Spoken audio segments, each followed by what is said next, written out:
Iba't ibang frontline services ang hatid ng one-stop shop na inilunsad ng Philippine National Police dito sa bulwagang Lapu-Lapu sa Campo Crame.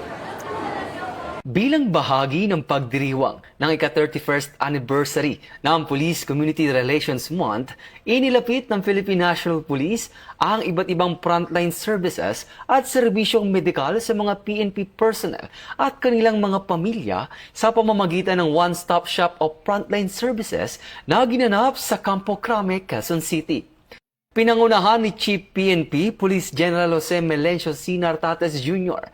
ang aktibidad kasama si Deputy Chief PNP for Administration, Police Lieutenant General Bernard M. Banac, mga opisyal ng OLC-FI sa pangunguna ni Mrs. Mary Rose Nartates, ang advisor ng OLC-FI, Director for Police Community Relations, Police Major General Augustus Alba, Police Brigadier General Bina Guzman, ang direktor ng PICA-G at iba pang matataas na opisyal ng PNP. Nagandog ang aktibidad ng iba't ibang serbisyong medikal, konsultasyon, pagsusuri sa kalusugan at iba pang frontline services mula sa iba't ibang tanggapan ng PNP at mga katuwang na ahensya ng pamahalaan. Layunin nitong gawing mas mabilis, mas madali at mas accessible ang paghahatid ng mga pangunahing serbisyo para sa kapakanan ng mga pulis at kanilang mga pamilya. The Department of Health, Metro Manila Center for Health Development, together with the Quezon City Health Department, andito po kami ngayon sa Campo Crame upang magbigay ng serbisyo sa ating mga kapulisan at sa kanilang pamilya.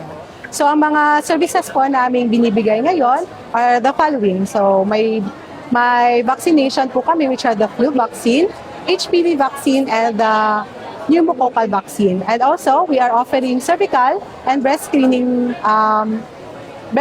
po para sa ating mga kababaihan. Also, we are offering po HIV and TB screening. So, nagpapasalamat din po kami sa PNP dahil naimbitahan po kami dito upang magbigay ng serbisyo para sa ating kapulisan. At kung may mga katanungan po kayo, pwede po sa inyong mga kalusugan, pwede po kayong pumunta sa pinakamalapit na health center po sa inyong address. Ang naturang programa ay sumasalamin sa patuloy na pagsusulong ng organisasyon ng isang makatao at malasakit na serbisyo upang mapalakas ang ugnayan ng komunidad at higit pang mapangalagaan ang kapakanan ng bawat membro ng organisasyon.